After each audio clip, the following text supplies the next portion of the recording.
Using technology or not is not really the question anymore. The real question is how much technology you want to use in order to expand your business. From this angle, there are three main questions that you need to ask yourself in order to really answer this question. The first question is, technically speaking, who is your target market? Who are you targeting? Is your audience a simple audience or a sophisticated one? Do they really need technology or not? So this is the first important factor to decide. And the second one is, how about your team skills? Are they up to date with technology, or do they still need training and new skills to be able to adapt accordingly? And the third important question is how big you want to expand. So are you really only looking to expand locally, or you want to go into a regional or global expansion, or you want to use the remote business to be able to access any country in the world from your fingertips?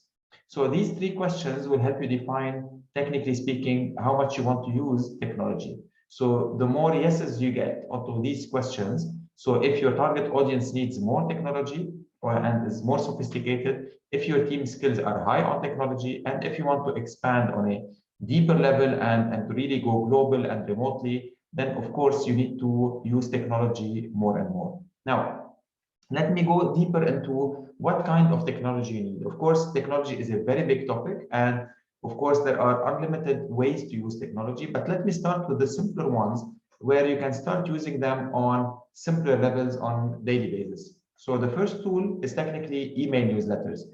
Surprisingly enough, a lot of small and medium companies are still not using email newsletters efficiently. So to put it in very short summary, email newsletters are those systems that will help you send multiple emails customized to each and every person by their name, and also you can merge other types. So for example, you can send one email to all your open invoices, for example, and ask them to close the invoice. So for example, it will go to dear name, okay, and you are please requested to close the amount of, it will take the balance within the following due date, and it will give the specific due date. So you send one email, but it will go to, for example, 100 people at the same time, but each one has different name, different invoice level, and different, for example, deadline. You can also customize this for different segments, for example, so you can target small companies in different messages, medium, large companies. If you are having a retail business, for example, you can target the married people, the single people, the children, in each in different ways. So each in a different style. So, and once you open and when you send these email newsletters, you will have tracking to be able to know who opened each and every email, who clicked on it, what is the rate, from which countries are they opening. So it really gives you a very good, powerful tool to be able to connect with your people. And most importantly, to be able to retarget these people. So for example, you might send a certain email to 5,000 people, maybe only 20 or 30% will open it. So only those who opened or only those who clicked, you want to resend them another email for a layer 2 to be more and more specific and take them to a certain other action button, or to be able to offer them a new offering. So this is as an example of the email newsletters. It's very important, very efficient. You can start using it. There are so many platforms out there, but all of them almost do the same functionalities. The second point is the CRM management. For those who still don't know what is a CRM, it's customer relationship management. So it is a software. There are a lot of CRMs in the market. Some of them are for free, others for a fee. The point is to organize the flow from attracting people from your sales and marketing activities down to closing those deals. So this is a screenshot behind me. These are not real numbers. So this is a screenshot from Odoo, for example. And you will see first the different stages of the pipeline. So new, qualified, and so on until you reach the one or lost.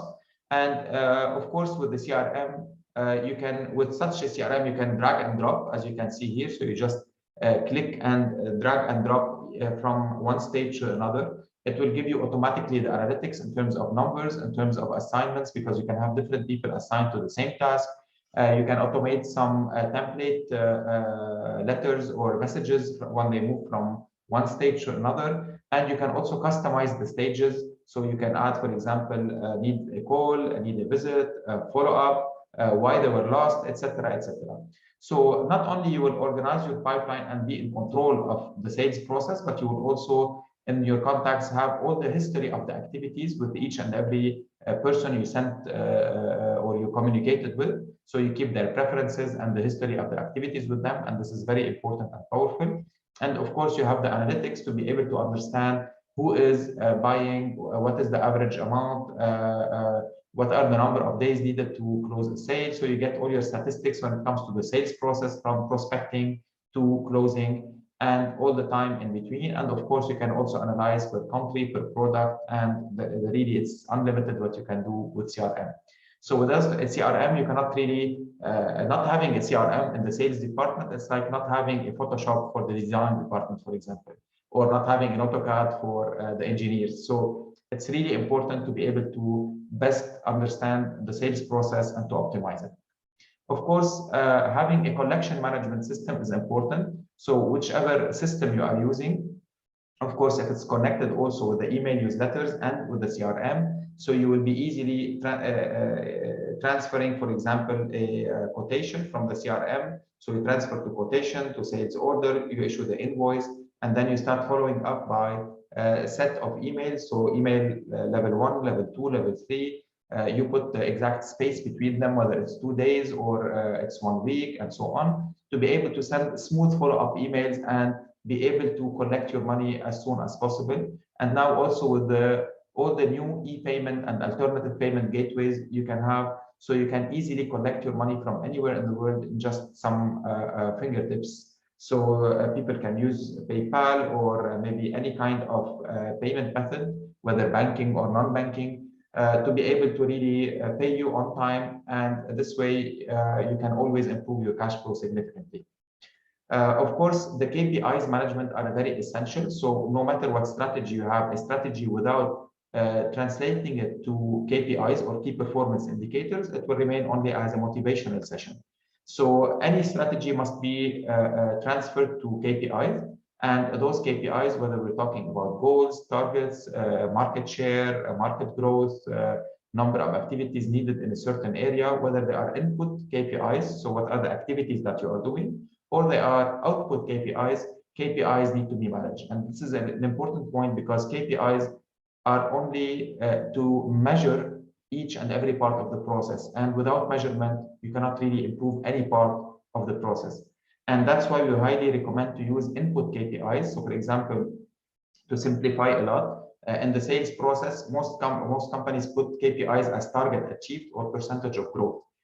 For me, I would rather put how many meetings they've done, how many follow-ups they've done, how many PR activities they've done, and so on and so forth. So because this will lead to that. It's only when you do the number of meetings, it's only when you do the right follow-up, it's only when you do the PR activities that the sales growth will happen. Same happens for the marketing. So many people put in terms of KPIs the amount of likes or the amount of views on the page, but it's only when you do the right input KPIs. So how many posts are you doing and how many frequency, what's the frequency and the momentum and the type of content that you are doing that will really impact the number of likes or the number of views or even better, the number of engagement and conversion. So also you need to make sure to have a good sales content management strategy. So without good content strategy, and I'm not talking about only marketing content, I'm talking about sales content. What's the difference? Marketing could be an amazing marketing content, well designed, beautifully done, but that is not converting to sales. For me, sales content is the main thing. So what is the main thing? As Stephen Covey says, the main thing is to keep the main thing the main thing. In other words, when you focus on the main thing and to keep it always as the main thing, you always make sure that you get the right results. The main thing is bringing more sales. For me, it's not important to get more likes. It's nice, but it's not really the most important thing. It's not important to have more views or more engagement. What is really important is to get more sales. This is the only thing that will keep the business running from one year to another. And the sales content is sometimes very simple. It could be an idea, it could be a message, it could be simply your video from your mobile and asking people to connect with you or to offer a certain product or service that could make a difference. It could be a WhatsApp message broadcast at your network. It could be really any kind of content, an email or a blog, and sometimes it could be not even designed. So a simple email that could be sent to 1,000 people, in few minutes, you can have people connecting with you, paying you money and bringing them to your pipeline, and it makes a huge difference.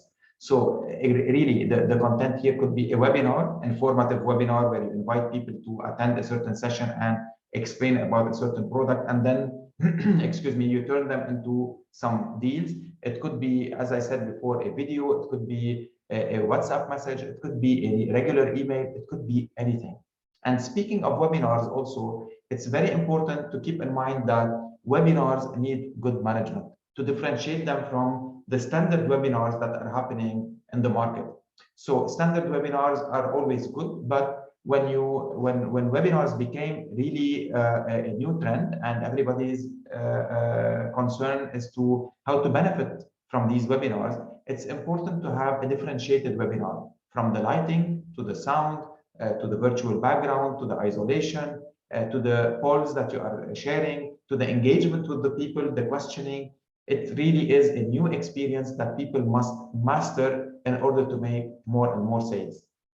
Especially that some people say that, okay, but with the webinar, we are seeing a lot of people, but the conversion rate is not the same. The closing ratio is not the same. I agree, but you can have much more reach. So for example, if in a sales process, regular one, you could meet 70, 80 people per month, well, you can do that per day with webinars. So you can really multiply your numbers by, I would say, by at least so many times, 10, 15, 20, 30 times. Okay, that's on one hand. On a second hand, of course, the ratio will be different. So maybe your closing ratio in a face-to-face meeting would be 20%. So out of 100, you will close 20 cases, which is great. But in a webinar, maybe your closing ratio will be 5%. But definitely you can see probably maybe 1,000 people and close 50 cases. So this is where the difference can happen. That's one. Two, you can use webinars for pre-sales. So you can filter the non-interesting opportunities through the webinar. So you can answer the frequently asked questions and make your main presentation. And those who are interested, you can convert them into one-to-one meeting and then take it from there. So this is where it starts making a huge difference. And third, you can also use it for recruitment. We've recruited a lot of people using a very nice pipeline using webinars. So we introduce them to an introductory session, and then we start automated testing from one phase into another, and we can filter thousands of people in 1 month and get out with 20 or 30 candidates by the end of the month using these processes, which is a process that could never be able to be done manually with the same efficiency and the same results. So of course, the e-learning management is very important as well, because with the new trends of e-learning and all the platforms are now accessible, all the LMS, learning management systems, we have accessible tools, affordable tools, some of them are even for free. What is important is to start using these tools to be able to upload your content, whether it's presentations or guidebooks or videos and so on and so forth, testing. And you'll be able to use it for at least two purposes. One of them is internal, as internal training academies, where you train your people on unified ways, standardized ways on the same information. And this way it will help you to save a lot of time, money, and energy on the training costs. At the same time, you do testing and filter the best performers through this process. And also you can use it for franchising. So if you are franchising your concept, and the franchisee needs to learn a lot from you, because you are selling them your name, your brand name, and your expertise. So instead of going back and forth with different trips and extra costs, you can have a standardized library where they can re-access it anytime they want. And they can open the videos and all the tools from their mobile or their tablets. And you can make testing and be sure that they are having a great learning environment, and you can test how efficient it is for them, and what is their ability to learn, and what is their score from one module to another. And this way you standardize and you make it more efficient, and the learning capabilities will increase much more. So besides also the learning or the e-learning management, it's important to focus on the ERP, which is if you connect all these tools with the e-learning, with the CRM, with the email newsletters, with the collection, the invoices, and so on. So with the ERP, the Enterprise Resource Planner, you can optimize, because you can start having different functionalities at the same time. Okay, at the same time, you don't have to log in, log out from each and every module. So you are still in one place, in one platform. You can have this platform accessible from your mobile. So it's user friendly and mobile friendly. And you can also start connecting the modules together in order to have an optimal performance. So for example, you can start cross using. So all those who registered to this e-learning platform, send them this email, and those who didn't pay, send them this invoice. And those who didn't pay the invoice, send them that follow-up email. So you start connecting them together, and this will save you a lot and will give you amazing results at the end. Of course, all these tools are very accessible. We are not recreating the wheel. They are there. You can use any type of tool. Personally, I'm currently using Odoo as a tool. I love it a lot, but there are so many other platforms out there like Salesforce, like Zoho, like depending on the size of your company, you can be using Microsoft or Oracle or any other tool. What really matters is not the tool, but what matters is how efficiently you integrate that tool into your business. So that's the first point. On a second layer, what is also important is to integrate those tools together and be able to optimize on the use of technology, because the more and more you use technology, the more opportunities you can open for you, for your team, for your clients, for your suppliers, and so on.